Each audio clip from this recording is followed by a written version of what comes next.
What's up, guys? So today on the podcast we have Brian Mackenzie, who is it's an interesting fella. I've seen him a few times doing different stuff on the internet, but he's really big into breathing, and breathing is something where most of the time, because I've done some different research and dug down into the rabbit hole a little bit myself with breathing, and it's one of the things where a lot of times when you talk to people about breathing and techniques of breathing, you typically get two reactions from them. One is either I've been breathing all my life, so I must be fine. I can breathe just fine, right? Which, again, I understand. I thought the same thing, and I was proved incredibly wrong. And then the other one is that you'll get someone like saying, oh, like Wim Hoff, which is a type of breathing, but again, there's so much more to it. As when we get into this podcast, Brian will sort of, get into. There's a lot to this stuff, and you can do some amazing things with your breath. The way that you can change your physiology, your actual physiology in your body, both your mental state. You can change the way that your body sort of revved up or sort of cooled down. And, from his studies, which I didn't know about, but apparently you can even change sort of the energy systems that your body's tapping into and the fuel that you're burning, which I think is fascinating. And so it's a really fun podcast. I could have, and Eugene both, I agree, we probably could have talked to that guy for a lot longer. So maybe we'll have him back on the podcast at some point.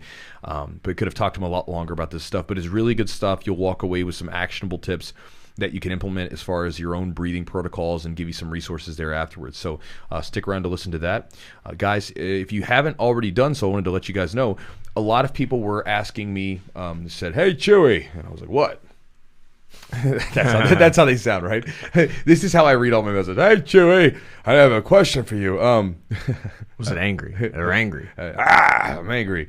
No, so a lot of people were asking about watching videos. The actual podcast videos, or I had a few people that are like me. I have a YouTube Red subscription because I like listening to lectures and stuff, and I like to be able to just kind of listen to them even when I have my phone in locked or whatever. And so if you guys want to view the podcast or listen to it on YouTube, you can do so. We have a YouTube channel for the podcast specifically, which is the Jiu-Jitsu Podcast. So if you search that up, we have our new channel up. It's got like 300 followers. So again, if you guys want to go over there and follow it, that'd be helpful. We want to try to, get it up a little bit and get that thing going. And if it's the way that you prefer to listen to podcasts, which again, for me, it is. I listen to all my podcasts like Joe Rogan and stuff through YouTube, which I won't be doing for very long, right? Gonna have to go back to Spotify. But again, if you want to do that, go subscribe. And also, guys, if you want to support the podcast directly, you can go to our Patreon at patreon.com/the Jiu-Jitsu Podcast, where we put, typically speaking, almost every podcast that we do, we have a private conversation with that person. Usually we try to tease out some actionable tip that people can take home. Sometimes it's just a useful idea or perspective.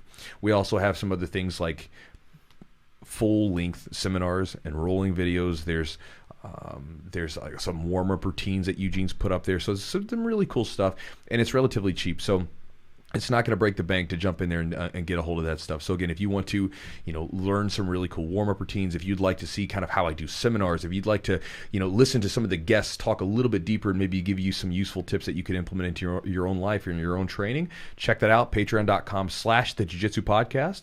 And again, big thanks to our sponsor, Charlotte's Web. Something that's going on for me, just to kind of let you guys know, I've been losing weight recently. So I'm down to 202. So about 3 weeks ago, I, decided I'm going to go all in on this. And I actually hired a coach to write. Because for me, I want to be held accountable. Yeah. I have to send him a check-in picture every Friday. And with that, I don't want to fail. I'm one of the guys. Why do you send him a picture of your abs? Huh? Because I saw your abs. I sent him a picture of a full nude selfie. Whoa. Yeah. Okay. So because he told me it needed to be that way. No wonder, because he said he needed to see all the definition in my upper hip flexors. You're getting abs, dude. You block out. Well, I was at the gym and you're walking out without your shirt and just flexing on everyone. That's right. It's terrible. I want to see it. But I'm down to about 202. So I lost, about 10 pounds total, which is good. I'm eating a lot of food, which, that's been great. So my energy levels are up. But one of the things that's been different is he's put me on a different type of routine with lifting. There's a lot more volume to it. And I wanted to try something different. So there's a lot more volume to it, which I like. It's fun. But man, the rest is helpful. And I've been eating the sleep gummies a bit more. I like them. They're good. And I can tell you, it's one of those things where, again, I know I was talking to actually one of the students the other day. he was talking about he wanted to try CBD, but he said, man, it seems like there's so many claims and it's unregulated and it's almost like it sounds like snake oil. But I told him, I was like, look, dude, I gave him a bottle of it. I was like, here, just try it, because we got a little stash that we give to people. I was like, try this out, see what you think, just give it a run. And for me, again, the CBD is such a big thing. It helps me sleep. It's part of my nighttime ritual. If you guys want to know my nighttime ritual, here it is. I typically, it's about an hour to hour and a half before bed. Phone goes in airplane mode, right? Stick that sucker right on the outside the door. Go in, take a hot shower, get out of the hot shower. I'll take my CBD. Usually I'll take a sleep gummy, one sleep gummy, then I'll take a little bit of the tincture. So I kind of do a little bit of both, and then I'll do some deep breathing and some stretching just to kind of relax some parts of my body, whatever I feel is tight, and just kind of stretch for a minute. Then afterwards, I'll start to wind down, get in bed, dim the lights down, read some books, read whatever I want to read for a bit, and off to sleep I go, and I'm dead to the world for anywhere from 6 to 8 hours. And it's been helpful because I've been having to squeeze these workouts in because they're kind of long. I've had to get up earlier in the morning so I can squeeze these workouts in, and I don't. I got off CBD for a little bit. I just do it for my own peace of mind. Yeah, so I got off for a couple weeks, just like it was about like maybe a month or so ago. And I remember like my sleep quality was just not there. I wasn't sleeping as soundly, and I remember kept waking up, add the stuff back in. A couple days later, knocked out. And so again, if recovery is something that's important to you, like it is for me right now, where I'm working out a lot, I'm training hard, I'm dieting, and I'm having to do all this stuff, or if you're just trying to, you can look it up and try it for yourself, but it speaks volumes as far as the way that I feel and the way that other people have felt, as far as the level of anxiety and sort of the mental well-being that it promotes. Yeah. I encourage you just to try it out, even if you've never tried it out before. I encourage you to try it out. It's super useful. So you can go to charlottesweb.com, use the promo code Chewjitsu, save 15% on the order. And then big thanks to our sponsor, Epic Roll. Matt at epicrollbjj.com. He's putting together some different gi colors coming up, which is kind of cool. So again, along with the cool t-shirts that he has, which I think are super cool, that I enjoy wearing, that are super soft and comfortable. Along with those cool t-shirts, along with all the stuff that he's doing, he's coming out with some gi colors. What gi colors has he got? He's got a blue and a gray, and he's had some mock-ups on his Instagram. So if you want to follow him on Instagram, epicrollbjj, they're cool. They're kind of, the patches are kind of... like he had a gray gi and the patches were kind of gray, so it was all kind of almost like one color, but it's really, really slick looking. Okay. Yeah, and for me, I love different colored gis. I know that they're not always legal and different or allowed at certain gyms, which stinks. I remember when I had my gray and black gi. I love that gi. It's awesome. But I remember people saying like, man, I can't wear it because my coach, or one guy bought the gi, but then he says he can only wear it when he travels to other gyms, so it's kind of his traveling gi. Yeah. So maybe not everybody can wear it, but one of the things that's cool is if you got a blue and gray gi, I can almost guarantee you not very many people are going to have one. And for me, I'm a sucker for like standing out. Yeah. I always like having something that no one else has. There's something about that. I always just think it's fun because you got like, I've got this thing and I'm standing out because I've got this cool gi or whatever that no one else has. I mean, back in the day when show your rolls were kind of coming onto the scene, it was always kind of the cool thing because you were able to sneak in there during the pre-order, get fun. Your show your roll, and you're like, look, I got to show your roll, and you don't. They're neat. Yeah, it's just like the exclusivity of it, and I think he does a great job with designing everything too. So he does. I like his skis. They're nice. I wear one all the time. Yeah. So check them out, epicrollbjj.com / or promo code is Jiu-Jitsu. Yes. Save 15% on the order. By the way, I was wearing the Urban Legend rash guard today. Me and this guy were rolling, and he literally stops in the middle of the roll, and he's like, dude, that's such a badass rash guard. He was just looking at my rash guard mid-roll, so I was trying to distract people with my rash guard. That's literally we stopped, and he was looking at too. It was like, it's awesome. No, it's funny. I've had the same situation where I've rolled with it on, and someone's like, maybe I'm on my back in full guard, and while I'm in full guard, they're looking down at my rash guard, and they're like, man, this rash guard is kind of cool. They're distracted by all this stuff. Well, there's all this stuff. You're like, find one thing, and then like, I'll still look at the thing. Where's Waldo? Yeah, it's neat. I love that. It's probably my favorite rash guard. I love that thing. Yeah, and so you guys can check that out. And is that it? That's it. Okay. I think we got it. We got some stuff with Brian, so check out Patreon. I know we talked about that, but we had some conversations with Brian before the podcast, and we asked him some stuff about an injury he had and how he used breathwork to recover from a really bad injury to his neck and his spinal cord. Yes. Paralyzed at one point. It took him like 3 weeks to get back to walking. Yeah, and so he used breathwork a lot to aid in his recovery, which is kind of cool. Yeah. So you guys can check that out. But guys, with that said, let's jump into the podcast with Brian. Hope you guys enjoyed this one.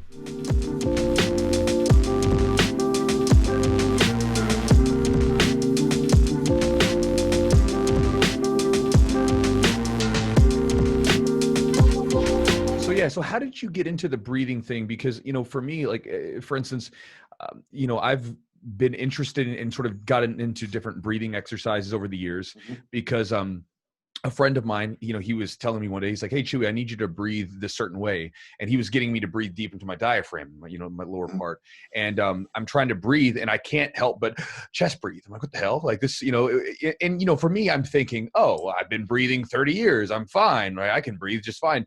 And then as I got into it, it was a really powerful thing where, you can change the state of your mind just by the way that you breathe. You can get yourself ready for something. You can cool yourself down. I mean, it's a powerful thing that people a lot of times just kind of, especially in our Western society, just kind of whatever.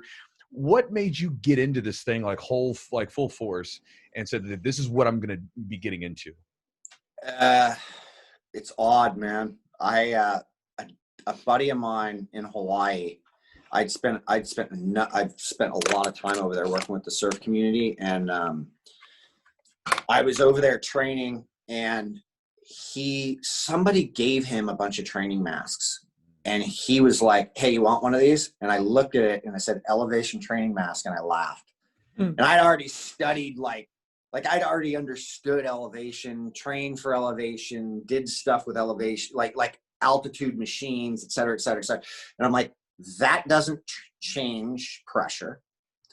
There's nothing in that that's going to scrub the oxygen down. So how's that training me for elevation?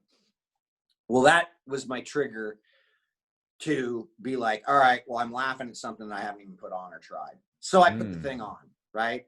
I mean, what could I learn from this thing? I put it on and I drew a breath. And as I drew a breath, here's what happened. And so resistance got applied to drawing a breath in. My diaphragm activates far more that way. Your diaphragm would activate far more that way. It's how the nervous system operates. Like the nervous system works in a protective, autonomous state, and apply pressure, it responds, right? So that signal instantly flipped my lid, because I was like, wow, I could just have my athletes put this on in a warm-up and they're going to find better positions, because the diaphragm is going to get more activated, and that's going to organize their spine better. So that became the catalyst in really understanding this and going into a rabbit hole.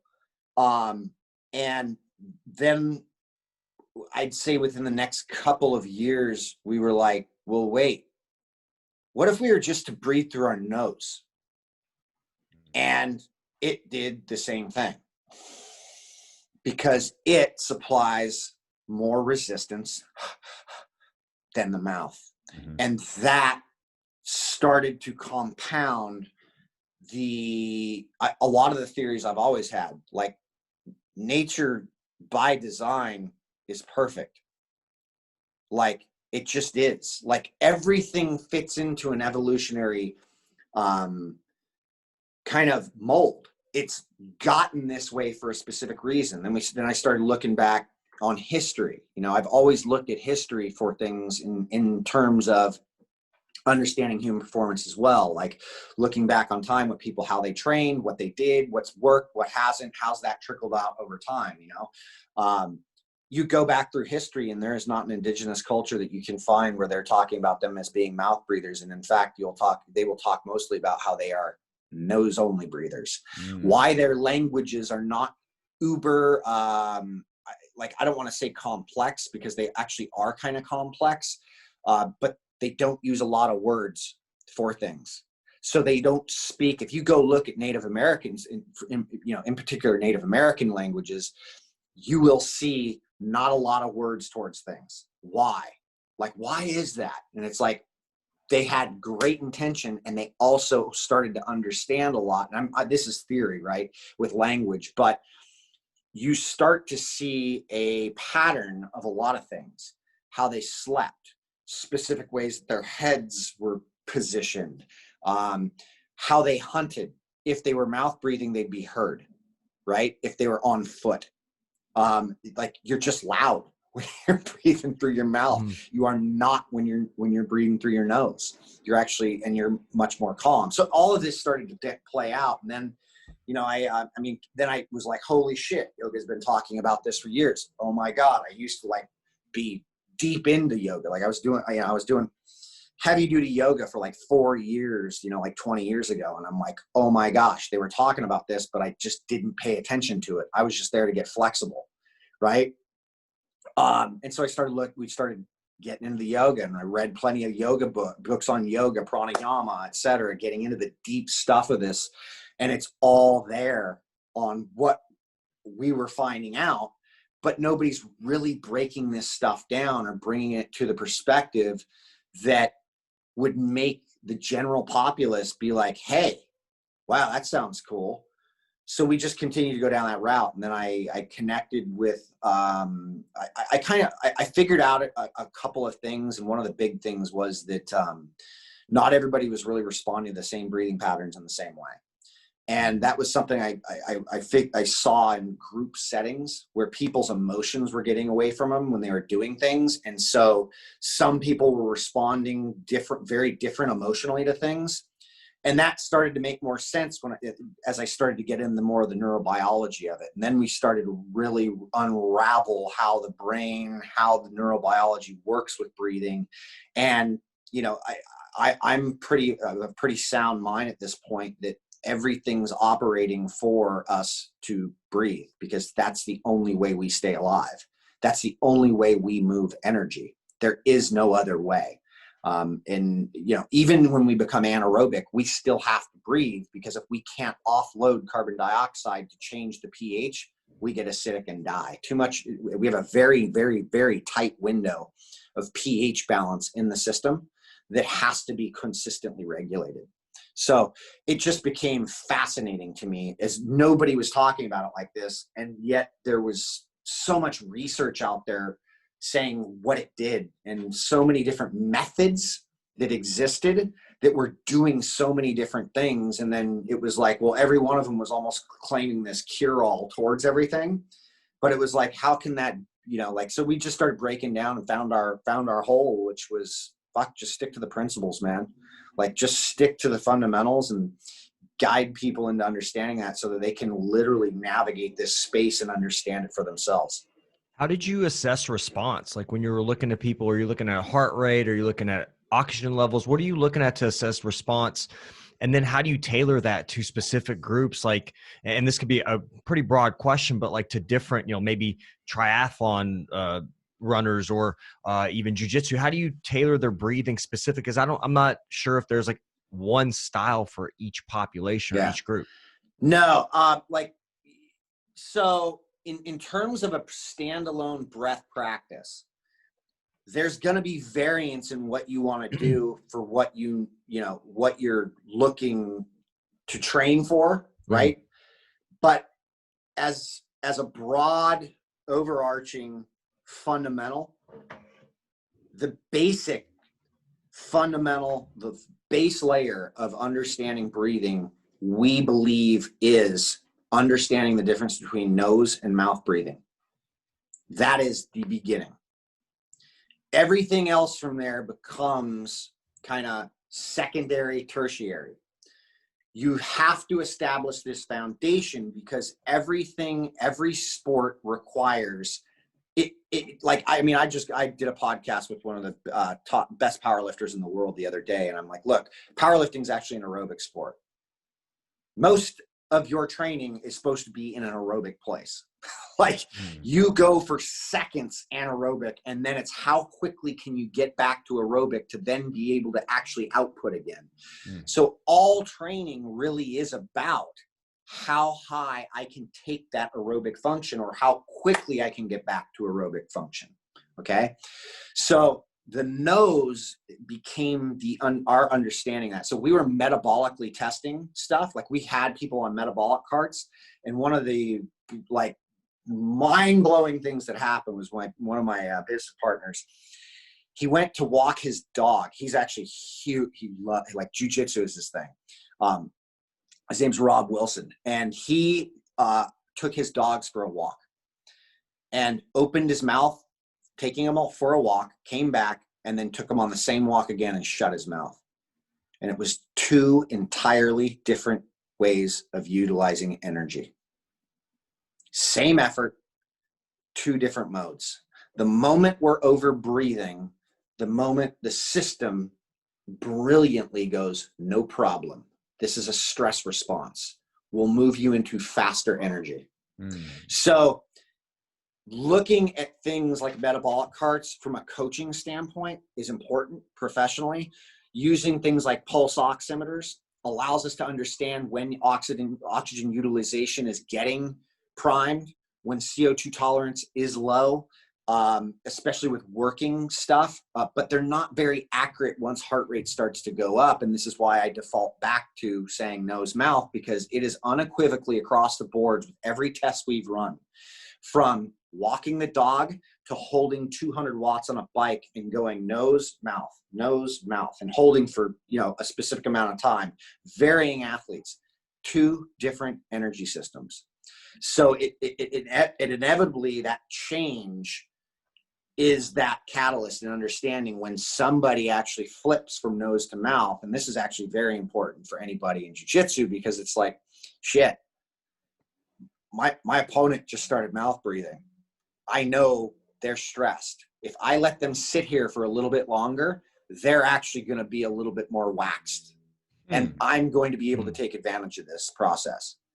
And that's exactly what happens when we really start to learn these things. But going back to varying techniques for varying things, it's like, do we want to upregulate an arousal state prior to a match? Do I have somebody who's sympathetic dominant or parasympathetic dominant? That's important to understand, right? Like, athletes vary big time.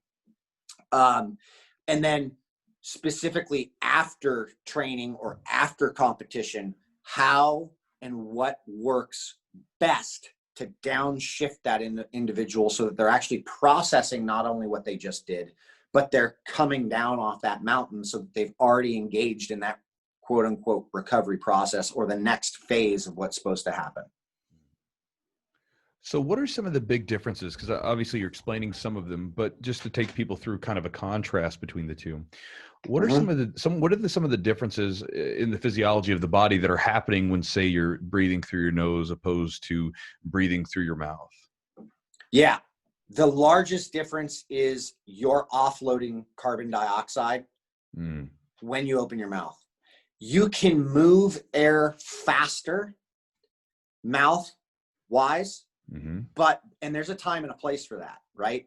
But the big difference is you're not actually absorbing much more oxygen at submaximal levels.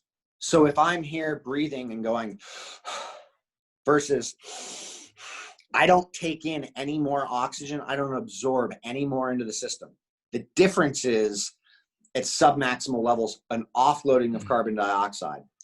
That is an instant signal for us to move into more sympathetic tone. This is also, it takes a few breaths and you are now moving more towards carbohydrate use and then towards glycogen predominantly, versus staying more fat, using more fat for the tissue, right? Like as a fuel source. That's high aerobic, right? And like, let's not, take away from the fact that aerobic use still uses carbohydrate. It does. But if I can stave that carbohydrate glucose mechanism off more or use less of it, I hold on to more of that faster use of fuel, right? And so the more that I switch towards this marker of anaerobic or high sympathetic tone, that is a limited area. This is physiologically an area that is there for survival and to get me out of an oh shit place. And the problem is that so many of us are in this oh shit place throughout our day and we don't understand that. We sit in front of these screens signaling our visual system to be in more sympathetic tone. If I'm more sympathetic, the system already automatically leans towards this fight, flight, freeze response. Not saying you're going into fucking survival mode, but I am. But the fact is you are burning more than necessary, right? but yet there's no metabolic demand. So in looking at the physiology, if I offload and if I overbreathe in the slightest, right, I'm now becoming more inefficient with using oxygen, the key to life and performance, right? So oxygen sits at the heart of why life exists, but like that yin yang concept that you brought up earlier about how we're supposed to think, well, guess what? CO2 and O2 are a yin yang prophecy.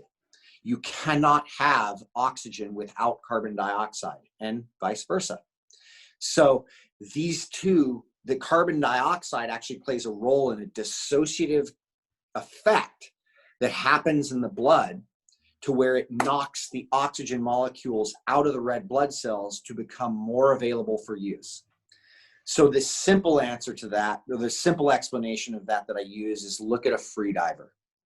If I got somebody who can go hold their breath for 7, 8, 9 minutes, and yet us sitting here might hold our breath for 3, 4, or 5, what's the difference? Well, they learned how to tolerate more CO2 than you and I did. And that trigger mechanism that's telling us to breathe and that we've created a relationship to. Okay. And so this is part of our physiology right here, is that we have chemoreceptors set up in the aortic and the carotid arteries. So chemoreceptors detect carbon dioxide. There are lesions on the brainstem, our output center of the brain, that work in conjunction with these chemoreceptors. It's important to understand that when we're talking about the arterial system, so the aortic artery and the carotid artery, nothing has happened. This is blood going to the peripheral. It's a guessing game of the system. It's a predictive system. This tells us we have to create a relationship to this gas that's telling us breathe. And so depending on how I've created that relationship and what it is I'm doing, and that doesn't mean that like you're anxious, that just might mean something triggers you and you start to overbreathe. So when the instant I start to overbreathe emotionally or metabolically, if I have this trigger sensor that's kind of a bit sensitive, I overbreathe and this dissociative curve comes back and I don't use as much oxygen. So the cells say, no problem. We've got this anaerobic side of things, right? So that inevitably means we are being inefficient with oxygen where we could be more efficient with it. This largely will show us with people who've been a little bit more inefficient that they burn out quicker, they have trouble building an engine or doing longer duration stuff, adrenal fatigue, things like that, the tissue, stiff, behaviorally, you're going to see a lot of things like we were talking earlier, the need to be right about everything. Like I can tell you right now, it's all connected, man. It's a trip. We've done enough of this stuff, but it's like, this is how that physiological mechanism has its play.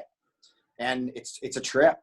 Yeah, it's interesting because a lot of times we sort of, at least in the Western world, we sort of separate that there's this, we basically see ourselves as some sort of driver inside the head, and that like there's this like flesh robot that we're controlling, and we forget that the body and the mind are all connected. If you look at the brain, it looks like a flower on the end of on the root system, right? And then it all connects together. It's interesting. I remember when I first got into breathing, right, and sort of like digging into all these different breathing exercises and different things like that. I remember the thing that I was struggling with personally at the time was a lot of anxiety, because I was always training, I was always working, I was always going. And I never realized how much I was always chest breathing. And I remember that when I started really focusing on breathing deep into the diaphragm and then slowing that breath down with nasal breathing, I remember literally you could just kick the anxiety out. I could feel it come, and then I would just go sit for a few minutes and breathe, and then instantly it was like it was gone. I even had one of my students come in who one day was getting ready to train, and he was having literally a panic attack because work had gotten so crazy. And I said, come here for a second. I was like, just sit over here and do this thing. And I got him. I did a couple things to get his stomach moving and stuff like that instead of his chest. And I said, just breathe for maybe 3-5 minutes, just relax for a bit and then come over when you're ready. And then he comes over about 5 minutes later and he's just kind of looking like really chilled out. He said, well, that worked. So it's interesting that, like you said, it's all connected. Just the breathing seems as kind of an afterthought, but it's an incredibly powerful tool that can change, everything from, like you said, the way that you're burning, which I didn't know that I find that interesting that it can change the way that you use certain energy systems, but it can even change just the mental state and the physiology that you're in at that point. Yeah. The system doesn't care, man. It's so genius that, and that's what we do in metabolic tests or even, like VO2 max tests. You're measuring gas exchange. So what you're measuring is oxygen in and the oxygen that came out. When you get the higher end ones, you get the CO2. And so you start to get all these other gases that they're detecting. And so when you start more CO2 out is going to indicate we're burning more carbohydrate and we're leaning more towards this, there's something called the RQ, respiratory quotient. And this will be up when it hits 1.0, that means we're strictly burning carbohydrate and we're moving into purely anaerobic, right? So we're no longer aerobic.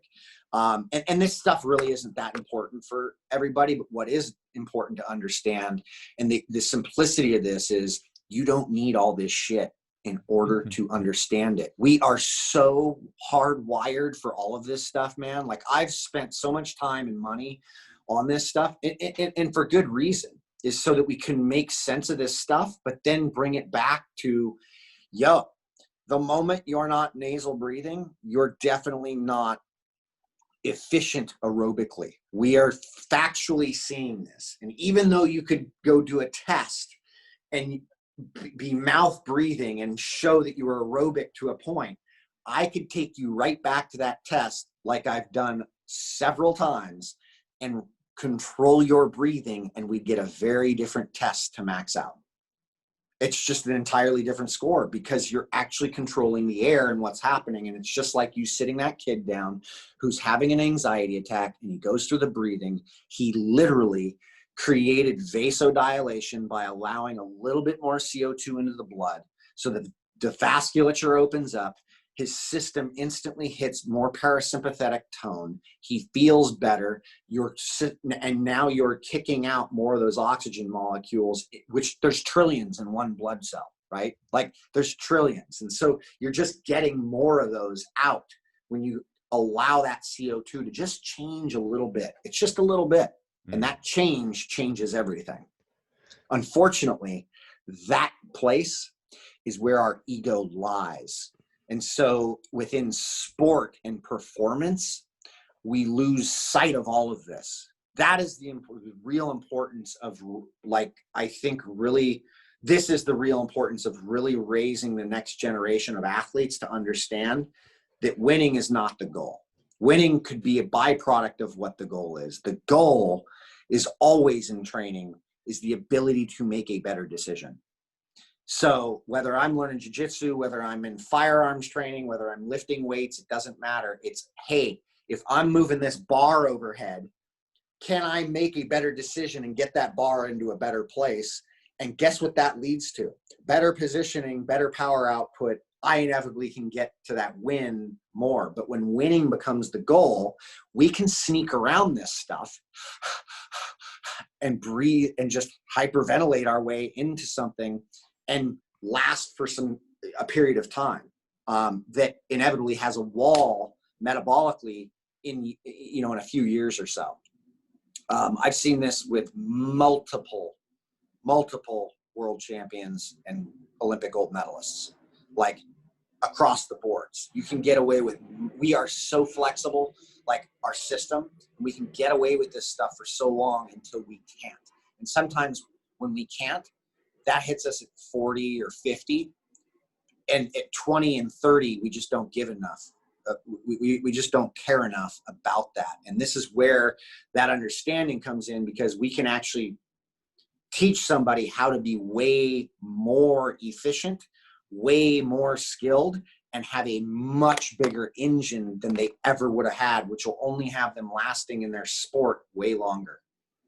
Brian, this is awesome, and it brings up a number of questions for me. I mean, a lot, but honestly, like one, I'm thinking about if you're really focused on nasal breathing, maybe before a competition, could you really decrease your arousal, like almost be too relaxed? So there might be some instance where you do want to do some mouth breathing or maybe get yourself revved up a little bit, and then that's kind of one, like what your breathing kind of like, how will you recommend somebody breathe like before competition, possibly like maybe when they're getting ready to compete, like maybe minutes before. And then the other thing is like, how do you just basic start to train someone in building that efficiency, maybe in their off time and recovery time, whatever that is. Yeah. Yes, there will be those who, like, I mean, look, so a few years ago, John Jones brought me in to help in the lead up to his DC fight. And we did some mouth stuff before the comp, but we did stuff that ramped him up and then brought him down and made him very clear headed. And he loved it. He loved this stuff. And it was right before the fight. So some people will respond perfectly fine to getting a ramp up, but then you kind of you don't want to get into a place to where you're overexcited. Overexcited is never a good idea, right? Like, you never make good decisions when you're fully out of your mind. Okay. It just becomes pure luck at that point if you actually get away with it, right? But yes, there is. And so we typically will introduce something like a step up where you could do some mouth breathing for like 20 breaths or so. And then you hold on an exhale, and then you do subsequently three to five slow controlled breaths after that to kind of mellow things out a little bit. You won't drop out heavy after that. You'll just spit right into something typically. But then there's people who really like to just be calm like a bomb right before they go out. So doing something that is going to make you feel super calm, before going out or even training. I'm somebody who can do either or. But typically, when I'm warming up, things like that, I'm doing things like breath holds as I warm up so that my pulmonary system is firing. Like I've stressed the system completely so that there's no lag in the, that you guys run it all, like ride bikes at all. Like, you ever heard of that? Like, like when you start to feel good 20 minutes into something. Yeah. Right. Yeah. That's where your pulmonary system's caught up with your cardiovascular and muscular system. 20 minutes too late. Yeah. And I mean, I can't tell you how many people it dawned on me, and then we started playing with it. It was like, dude, if we just added some breath holds in there, boom, the system gets stressed. And then also it's like, even some strict standalone, like breathe for a couple minutes calm, then hold your breath as long as you can before you enter a competition, you're going to get the system to dump a bunch of red blood cells. Your spleen will literally just go and kick some red, because it's a brilliant, beautifully orchestrated response. Oh, this is stress. You need more red blood cells to carry oxygen and carbon dioxide out of the system. So you get that before a match. You just got a little bit of a boost before you went into a serious situation, right? So there's that, and then there was that component you asked, and then what was the third part you asked? Maybe how do you train? Like, I don't know if you touched on. Oh, that. Yeah. So like, how would you train? Maybe auxiliary to what we're doing, so that you could actually implement this. That's simple. That's easy. We're just going to implement some sort of an endurance program for these athletes. That's going to cover probably 30 minutes or less of what would look like cardiovascular work. Right?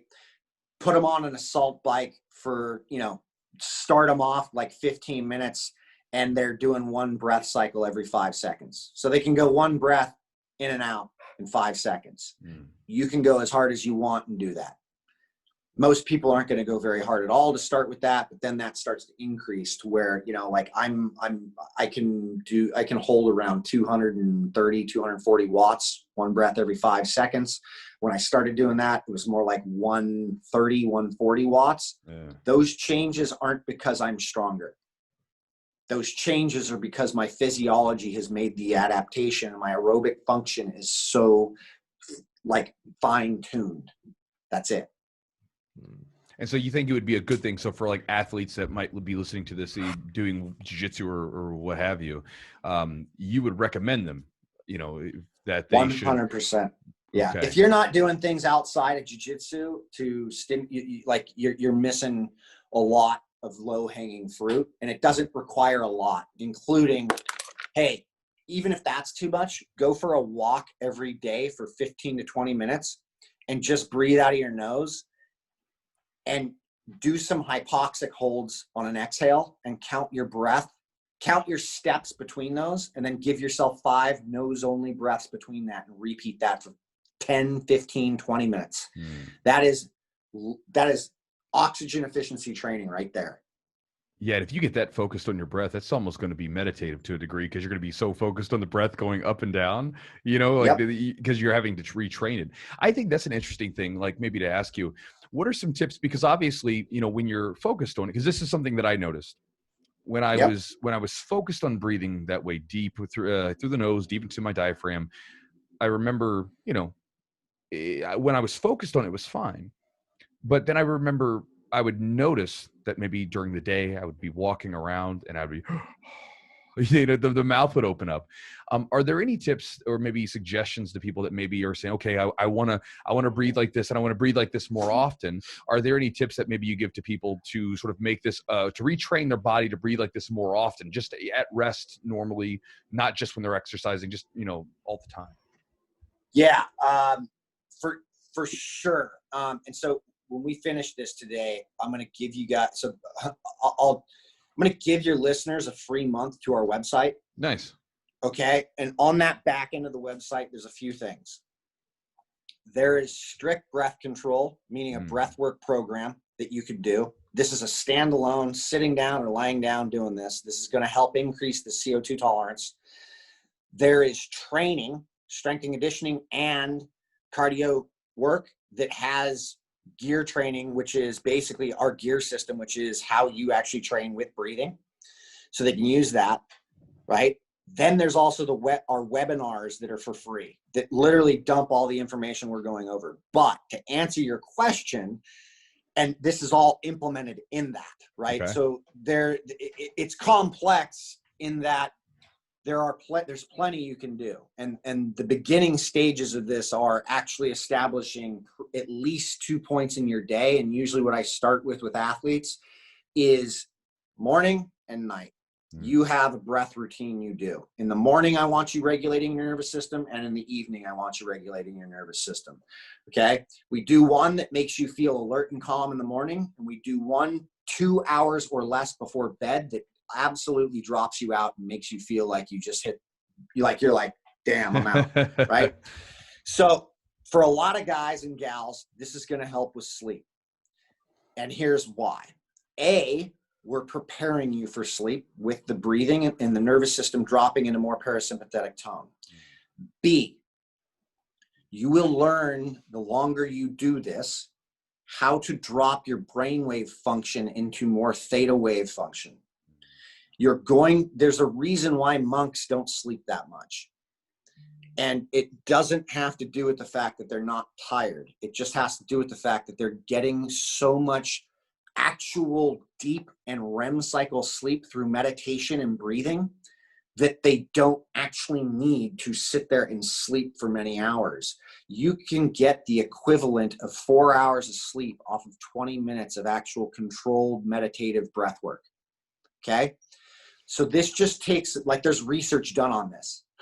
So I know, right? So for the insomniacs or people who have trouble sleeping, if you just actually implement 2 breath routines a day, let's just call it 10 minutes in the morning, 10 minutes in the evening, you just spent 20 minutes getting better with all of that stuff and learning to get your system regulated more appropriately. Therefore, you're moving yourself more towards that sleep-like state that the body needs in order to repair and replenish itself, right?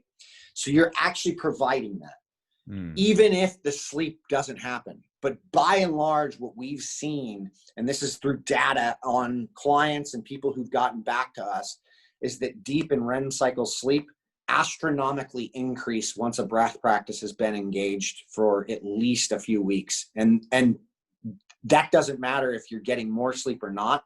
The fact that those two things increased means the quality of sleep actually increased, and the body's now returning back to a better place. The other part would be starting with mouth tape at night when you sleep. And just getting a little bit of mouth tape. You can get it off of Amazon. There's plenty of different companies that make great mouth tape, or you could just get a little piece of Scotch tape or painter's tape. I have some, just, yeah. Yeah, and just put a little bit over your lips and just go to bed, man. It'll trip you out once you get your first full night of sleep that way. Like how rested you actually feel. I remember this like it was like the greatest thing that ever happened.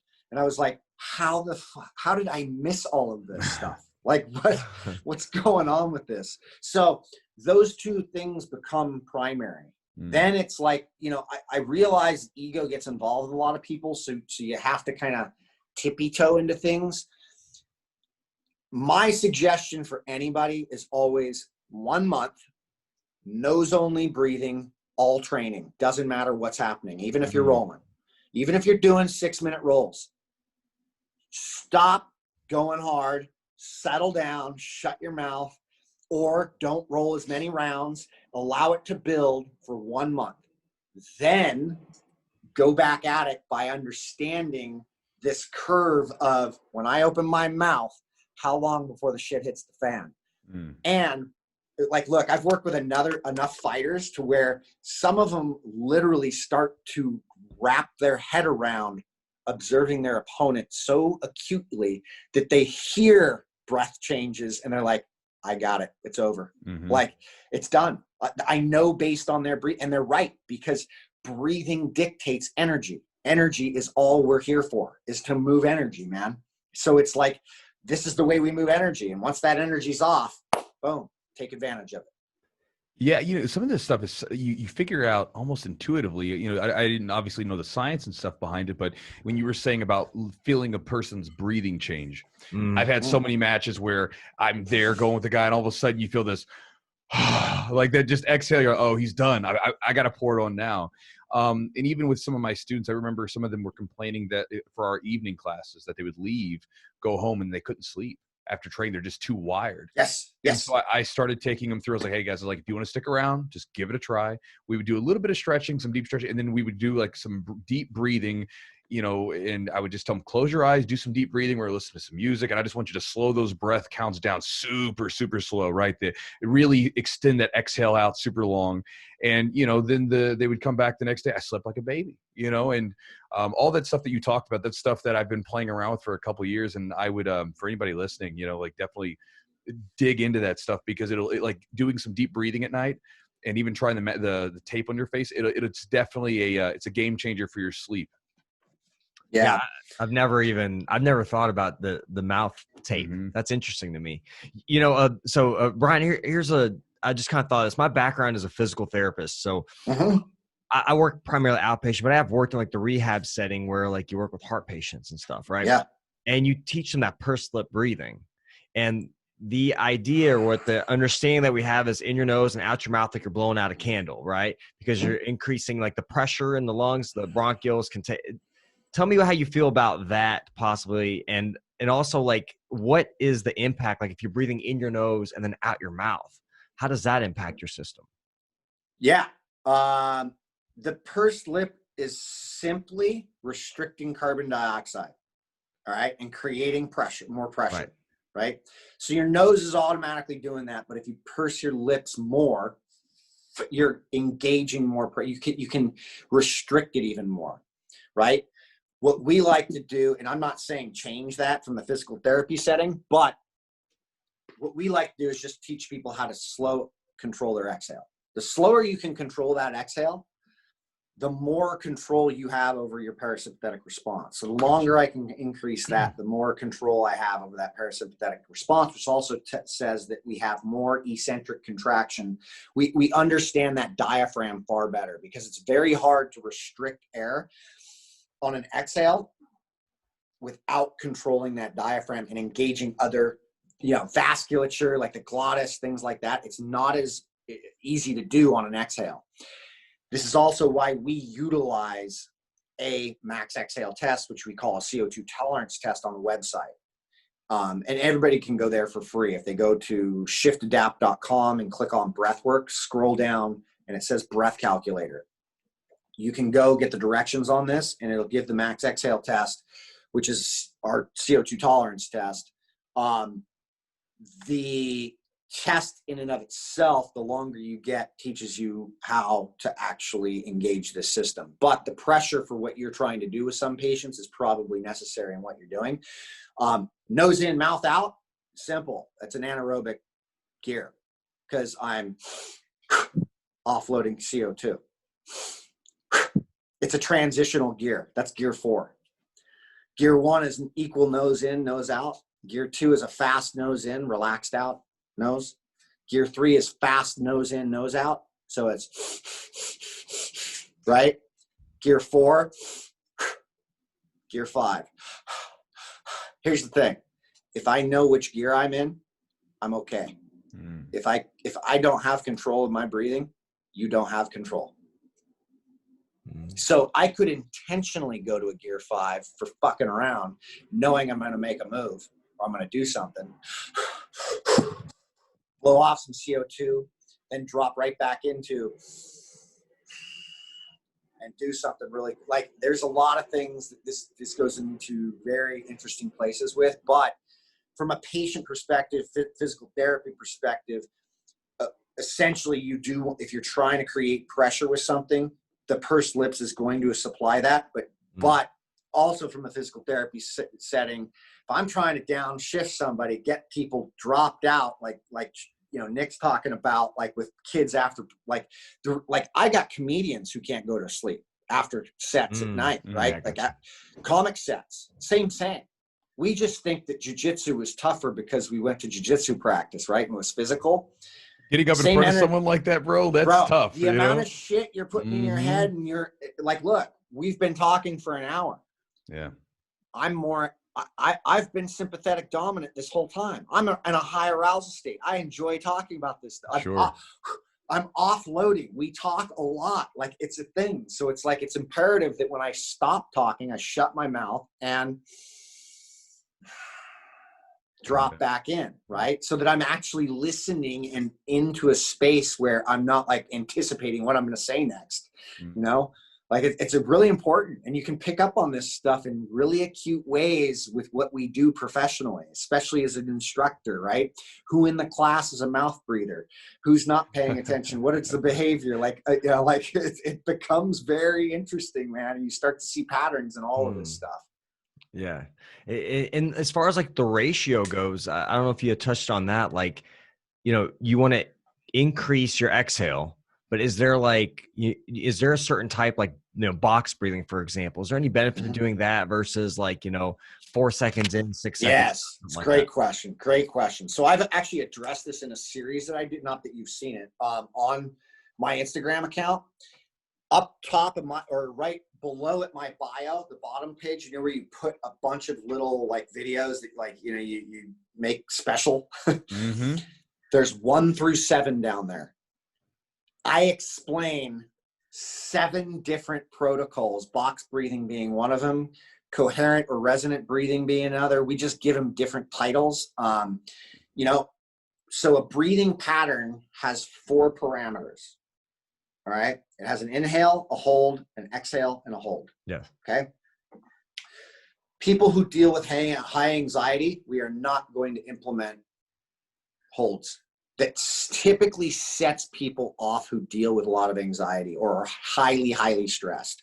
So they stick with an equal inhale, exhale until they can get that CO2 tolerance above 30 seconds.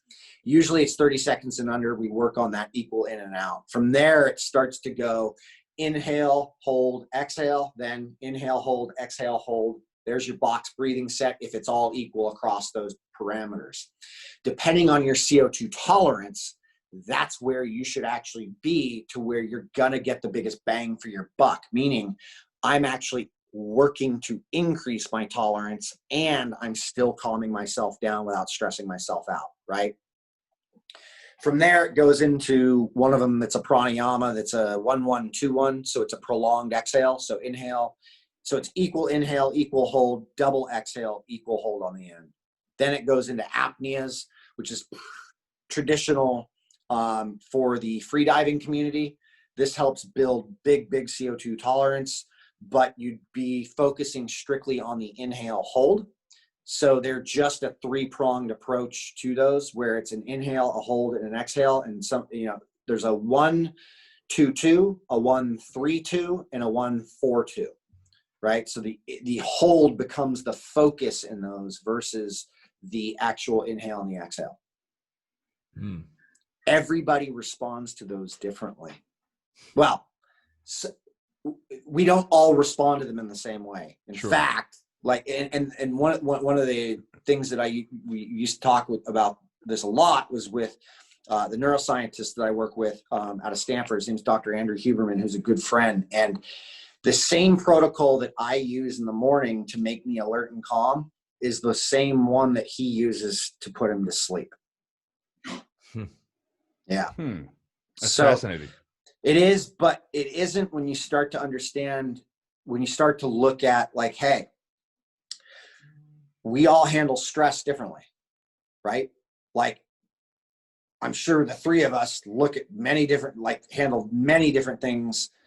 Like, we're triggered emotionally by certain things, right? Mm-hmm. This is all set up with avoidance behavior that begins with our relationship to CO2. We all have a panic switch. There is not a human being that does not exist where the suffocation alarm system does not go off. Okay. Now we can train it and we can be aware of what it is. And I can be in jiu-jitsu and be like, I'm aware that this dude's choking me out right now, but I'm going to attempt to get through this. And if I don't pay attention enough, the oxygen levels are on a very short timeline after that then drop into that critical zone, and you have no choice. You'll just get calm, chill the fuck out, and go to sleep. This happens even without being choked out. This happens if I actually hold my breath long enough and allow my oxygen levels to drop. That's why you'll see freedivers who don't make it to the top, they'll pass out. They pass out from that because they're not aware that they hit that critical mark, and bump, they're out. Huh. Yeah. Have you had anybody become more interested in some of the things that you're doing as of late? Because I know that, like, for instance, when I've talked about different types of breathing and stuff that I've researched or found, most people that are just kind of getting into it, the only thing that they know is about the Wim Hof breathing, right? They know about that fast breathing. They're like, oh, like the Wim Hof breathing. I'm like, no, we're not gonna, like, I remember like one night we were getting ready to breathe after class was over because I wanted to get people to relax. And they're like, oh, we're gonna do some Wim Hof. I'm like, no. That is the wrong type of breathing right now. We don't need to like get charged up. Let's bring things down a little bit. Have you noticed maybe people sort of following you or finding you sort of as they have maybe been exposed in this one area, then they kind of go, what else can you do with this thing? Oh yeah. Like Wim's probably been one of the most important figureheads in breathing because of how many eyes that he's put on this. Sure. Yeah. Make no mistake, that is an advanced breathing method. Yeah. And so many people get dosed with this. And when you dose with that, it's like going from white belt to kind of like purple belt pretty quick. Okay. Right. Like that, you're just like, hey, here, you're in here, but that's not a reality in your world, right? Like it's just not going to happen unless you're actually that really good and you can pay that close attention, which I don't know that I've ever seen that. But nonetheless, we run into this all the time. And that's the importance of what we're doing, is to actually explain to people what's happening physiologically and what the principles are behind this thing. And so you have at any time, given time, the ability to control your breathing, and depending on how you want to feel and what you want to do. And this is what we call state, your state. And state is the mix of biology and behavior, right? So what state am I in? And what do I want to be in if I don't want to be in this state? Well, what does breathing do? If I speed up my breathing, I go more sympathetic and I get a higher arousal. If I slow my breathing down, I get low arousal. Play with it. Go with it, right? So from a physiological perspective, if I want to actually get ramped, like I want to act, like be more sympathetically driven and be using more of that anaerobic energy really quickly, I would speed up the breathing as well. That's what that does. If I want to be more aerobically dependent, I want to slow that breathing down, right? Really understanding this stuff allows people to navigate where they want to be. What's interesting is that some people can drop out really hard from doing Wim Hof stuff. They can actually reset themselves into very parasympathetic place after charging themselves up. And they do that because of the breath hold aspect. But they're also depleting oxygen levels heavily, because when you hyperventilate, you're just, all of the oxygen in the red blood cell is kind of inflated, right? So you'll get 100% blood O2 marker if you hyperventilate for long enough. Okay. So you go up from about 96 or 98 to 100%. And that 100% means that oxygen is not bioavailable. So what happens is, and this was the dissociative effect I talked about with CO2. There's no CO2. You've removed a lot of the CO2 in the blood.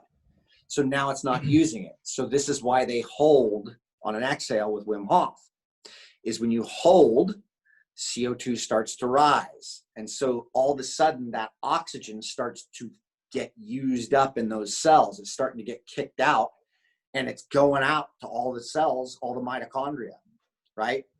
The problem is that it continues to go. And what happens is you shorten your time period to oxygen use. So when we hyperventilate and breath hold, you actually retard your breath hold capacity, meaning your time to pass out.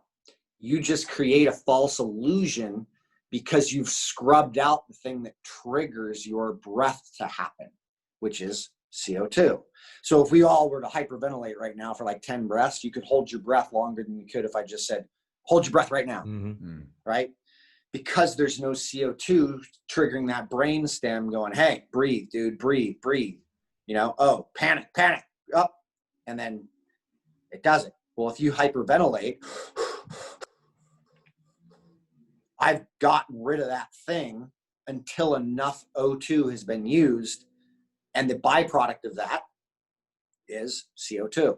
Does that make sense? Yeah. I mean, it's a lot. Like, I already know I'm going to go back. I always go back and listen to the podcast. And I'm just have to go back and like take more notes. I've got to like, sheet full of notes and random stuff. But so doing Wim Hof actually after practice is probably a bad idea, because you're just depleting the system more, even though you're making yourself feel better, right?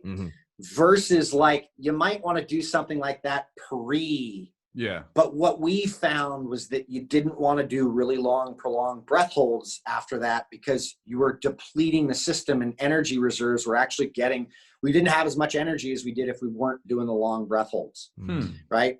So it's just really understanding the physiology and the principles behind the physiology to understand that. So it's like, hey, how can I regulate myself before I go train? Do some breathing that might ramp you up, but brings you into a calm state, but doesn't have you using up all that oxygen, right? You know, it might be a good thing to do in the morning too, right? Like I'll tend to do it sometimes in the morning. Like I still do variations of what Wim Hof practice is. I mean, it's an old practice. It's just been really actually repackaged. Yeah. So, well, I feel like a lot of this stuff, you kind of hit on it earlier, that all this stuff has just been around. I mean, there's so much intuitive wisdom from past cultures and things like that. I mean, I talk about this all the time where, for instance, I feel like people probably wouldn't have gotten into meditation as much as they have over the years if we didn't have a scientific study to back up what it's doing in the brain, even though there's like thousands of years of people saying there's something to this. Maybe we can't tell you everything, but we know there's something to this, and there's profound changes. And like you were saying, a lot of these breathing practices have been around for thousands of years. And so now we're just kind of like, it's almost like you're rediscovering stuff that we kind of thought, this isn't new. It's not modern. It's not useful. And then you kind of come back around. Well, we got a study on this thing now. We understand how the physiology works, and we have the actual data to prove it was a pretty good idea. And so a lot of this stuff is kind of getting remixed and repackaged for, the culture that we have today. Yeah, it really is. I think it's really about making this digestible for people, because I feel like we're really in a place where we've, like, when I say this, it doesn't mean they're bad, but and I'm not throwing the baby out with the bathwater, but we've relied too much on medicine, on an agricultural industry, and technology. None of those are going anywhere. I look at it as like riding a bike. You can't unlearn to ride a bike. Yeah. Okay. You can't unlearn to swim. You can get better at swimming, and you can get better at learning to ride a bike. If we don't start getting better with what we're doing with technology, medicine, and agriculture, we are in a world of hurt, because this is the next tobacco. We are dealing with this stuff like it probably even worse. Like in 10, 20 years, we're going to look back and go, wow, I can't believe we were doing that. But it's like, we have to figure out how to talk to people about something that is a part of our nature. Like our we are nature. We are not nature. And we would love to figure out how we can separate ourselves from that thing. And behaviorally, we all do this. I do this. I'm complicit in it. It's like, I mean, my daily life is in, a clothes, like I'm in a house and a car, and, like I exist in this world that pretends as though I'm safe. Right. Yeah. And I mean, so, it took a pretty catastrophic injury for me at one point to like really get a real wake up call and be like, oh, that's how this thing's over quicker than you can ever imagine. Like, wow. Like, I mean, I was paralyzed for a little while, and it was like, dude, like I can't do anything that I thought was me. Wait, that's not me. That's just something I do. And like, we have to really start to configure how we're talking to people, and not use just these languages of these esoteric practices, or these, like, dude, physical therapy. Like, if I use physical therapy language with a client, I am going to have them very uninterested very quickly. So how quickly can I talk to this person in the way they can understand this? That's our goal with what we're understanding, because we believe there's been some things that have been missed, that people have been talking about for thousands of years, maybe not in a way that any of us could really understand, but we want to make it vocal, and we want to make it so that people have the ability to regulate themselves and see that they are far more capable than they believe they are. Yeah. And I think some of that goes with, like, maybe Chewy kind of touched on it, why it's becoming more popular is there's more scientific people, like data, scientific proof that this is okay. You're doing this. Why does this work? Why is this something that we do? And they see the numbers. I think it hits home, because people understand, like, it does, but that's also a part of the problem. People don't even understand. Can't be exactly. People don't even understand the research they're reading, man. They really don't. They're just grabbing it and going, this said this, that means it all works. I saw a headline. Like, yeah, I saw a headline, and it's like, you don't understand. Like, you don't understand the tenets of science and the principles here, that what this is actually saying, and what this actually went through, and how it's working. And so people really are confused, I think, and we want to make it like, we rely too heavily now on a science that's just as corrupt as everything else. No joke, man. Like, I could show you a lot of my friends who are PhDs who hate their jobs because they're salesmen now. They're chasing money for universities. They're salesmen, and they're not even doing real science, because they have to go do a fund for a study that's being paid by a company, because that's the only way they can work. Right. Well, and that's the thing too, is when you see some of these studies, I mean, we all know about the Ansel Keys study that got funded back in the day to demonize cholesterol and fats, right? Even though it was, but sugars are good, right? All the sweeteners you want. And, obviously that was the science, and everybody trusted it. And you see this now where people have like gotten so out of touch with their bodies that like they could be doing something and that it would be benefiting. They'd be like, I feel great about this and it's working really well. It seems to be doing something for me. But hey, you know what? There's not a scientific study that I have to back it up. So I guess I need to stop. You know, to me, a lot of times you see people where it's almost as if like you could replace science with the faith, where it's like, trust the faith, trust the science. And you have people that are almost like a priestly class where they get to interpret the data, because this happens all the time where you can look at someone where they'll take the same study and someone will like give you two different outlooks on what that study means. And you're like, well, like as a lay person like me, I'm like, how am I supposed to go through this? Because this guy says that this is going to give me cancer, and this one says it's not, right? This one says I've got a 2,000% chance to get it, and this one says I'm not. But because we say now it's just trust the science, trust the faith. It's like a priest that could read Latin, and we can't read Latin, and they're just telling us, oh, the Bible says you need to do this for us, so we need to get this show on the road, you know? Yeah, man. It's this is the world we exist in right now. It's that's the importance of actually really, you know, if you're interested in something, is really going all in and like, hey, how do I understand this? Like, what are the basics of it? And like, I think Wim Hoff method's great, but it's like, you have to understand that, you know, when I say that's an advanced method, it is like, go down and break down the principles of what's happening and understand that, so that you understand how to use that in its most potent fashion. If it solves all problems, that's called snake oil. There is nothing that does that. Breathing is just a tool, right? If we get back to our nature, we do not have to worry about breathing. We'll fall in line just like the lions and the tigers.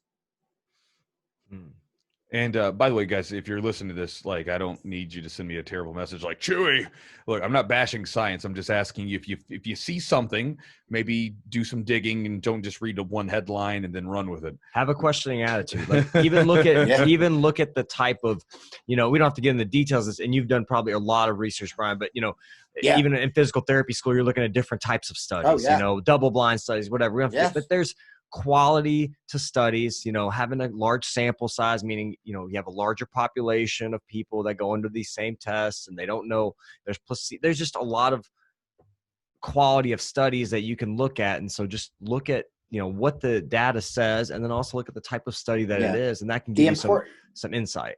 The importance to research is that it was done the important thing to understand is that it was done in a specific way with a specific group at a specific time, doing a specific thing. Okay. That's not us. So what can you gather out of that in order to understand how you can apply that? Yeah. That's the important of it. Like, all right, now I got this. And that'll allow you to start to navigate through these things, through research and all of that. And that'll even make you better at questioning things. And that's where the real importance of that is getting into your own confirmation bias, right? Like when something triggers me, like, oh yeah, this is validating what I've been talking about. Well, now I definitely need to really look into this a little deeper so that I don't just start going, this validates what I said. Yeah. Not understanding the full context of it, or, understanding that I'm actually leaning towards this because of a pre-existing opinion of something. Right. And for the latter, for the negative of that as well. So anyway. Yeah, for sure. Brian, so if people want to get a hold of you, look at your website, get a month for free, like how can they follow you on Instagram? Where can they get your, I'm gonna have all your stuff? I'm going to have my team set up a code. It's going to be Chewjitsu. Awesome. Podcast. When they go to shiftadapt.com, click on performance. Okay. Then sign up for the GHP, our membership service. Okay. Just enter that code. It'll give them 1 free month, and they can explore everything that we went over today. Sweet. Yeah. And then you've written some books as well, correct? You want to give us like what those are? Yeah. My first book I wrote was Power, Speed, Endurance, which was kind of reinventing the paradigm of how endurance sports have been used for training. Okay. We added a lot of strength and conditioning to that. We lowered a lot of the volume. And then I co-wrote Unbreakable Runner, which was about, which is basically about running and using running to really kind of become unbreakable for, if you're a runner, right? It's really utilizing the program of Power, Speed, Endurance, but it's kind of the stories behind that and how to get there. And then I co-wrote with Dr. Andy Galpin and Unplugged, which is basically about technology and fitness. Yeah, we had Dr. Galpin on the podcast, so yeah. He's good awesome. Dude. He's a good friend, and we're on the same page with it. Like, he uses tech, I use tech, but it's like it's a distraction for most people if you don't know what you're getting, and if you don't know why you're using it, if you can't actually make sense of it, you probably shouldn't be paying attention to it. Because all technology is really hard, is based off of what you already do. And learning to interpret those feelings or even understand your breathing. Like, the moment your breathing's off, you'll know something's up. Physiology does not lie. And that is our epicenter to our physiological responses, is how our breathing is working. All right, guys. Hope you enjoyed that one. That was a fun one. Like I said at the beginning of the show, I could probably talk to that guy for a little bit longer. Hopefully nobody's sensibilities got upset that I was wearing that I got all angry about science for a little bit. I like science. Science is good. But I always like keeping an open mind and understanding that we're always learning stuff, and probably, right, our society, where people are going to look back at us 100 to 200 years and say, God, they were so stupid. What kind of science? They thought all this stuff is... What kind of science ahead of its time? Huh? What kind of science is ahead of its time? I don't know. Bro science. Bro science. I just made that up right there. Oh, man. You gotta love bro science. You just gotta love it. There's so much bro science going on. But see, sometimes with the bro science, just like everything else, sometimes there's some intuition and some actual legitimacy there. Intuition, yes. And sometimes there's not. Sometimes it's completely BS. Yeah. Right? You could sell you could sell some random crappy supplement to someone, and the placebo effect is 100% real. It is. Which is powerful, right? That your mind can will something to be, right? Because you look at some of these drugs that are sold, and sometimes the drugs are only marginally better than placebo. Yeah. You're like, so our brain can, just by thinking that something's going on will make it happen? Yeah. That's a powerful thing. They did, there was a study, I can't recall how long ago it was, but they did, placebo knee surgeries. So, no kidding. They basically, went in and just poked a couple holes around, and then the person's knee felt better because they thought something was done to the knee. I can't remember the study, but I'm sure it's probably not the most ethical thing to no do. Kidding, right? My ACL feels great. Well, it wasn't probably anything like that. Maybe arthritis, general arthritis. It wasn't anything that really needed to be repaired, from what I remember. But yeah, they did that, and people felt better. That's cool. I have to look that up. Interesting, yeah. Big thanks to our sponsors, guys. charlottesweb.com. Again, charlottesweb.com that's their website. The actual company, Charlotte's Web. I'm a big fan of them. I like their stuff. I like their products. We were on a phone call today just talking about some different projects possibly in the future and going out there and checking out their farm. Again, I'm a big sucker for quality. I like when people produce a product that is, for instance, when I'm a gym owner, right? I'm a business owner, and the thing that I want to make sure when the gym is going, I want to make sure it's consistent. I want to make sure that when someone comes in there, they get a consistent experience. I don't want them to walk in and say, man, Chewy's a great coach.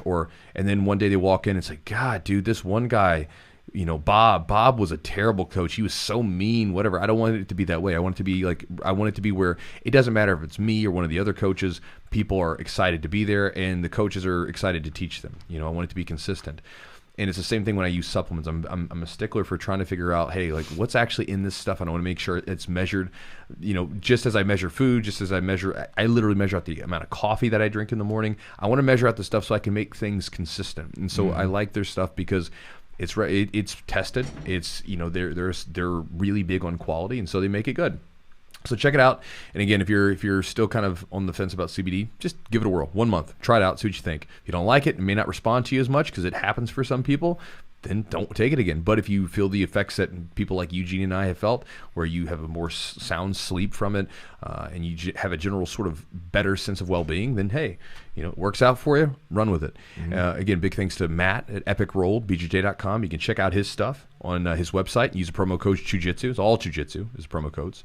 And then you can also go to our Patreon, patreon.com/the Jiu-Jitsu podcast, to get all the podcast extras and the seminars that we've done, the warm-up series, all that good stuff if you want to check it out. And also, if you haven't done so already, I send out an email.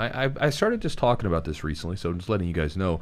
I send out because some people didn't know, and I send out an email Monday through Friday, typically, sometimes in the weekends, which can contain everything from just what's going on in my head to some training tips to stories to whatever, right? It's kind of, a lot of times it works as a precursor to some of my videos and some of the other stuff. So you can check that out if you want to. If you go to my website at jujitsutraining.com/pod, P-O-D, there's an opt-in form there that you can register for. Check that out.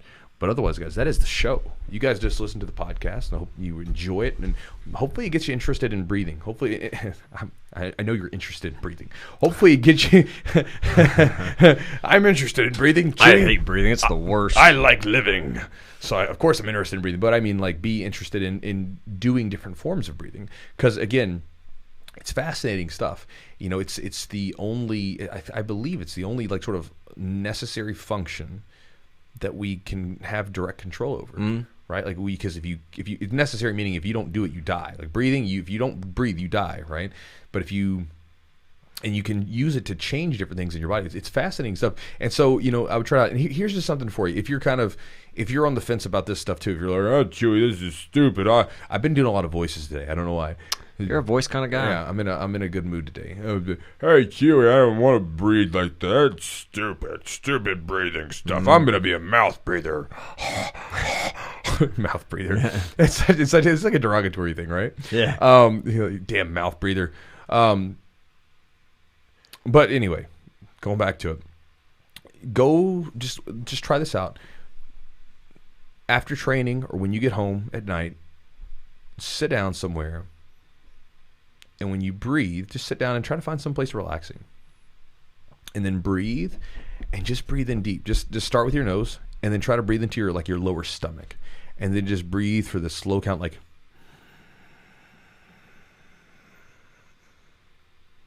hold for a second.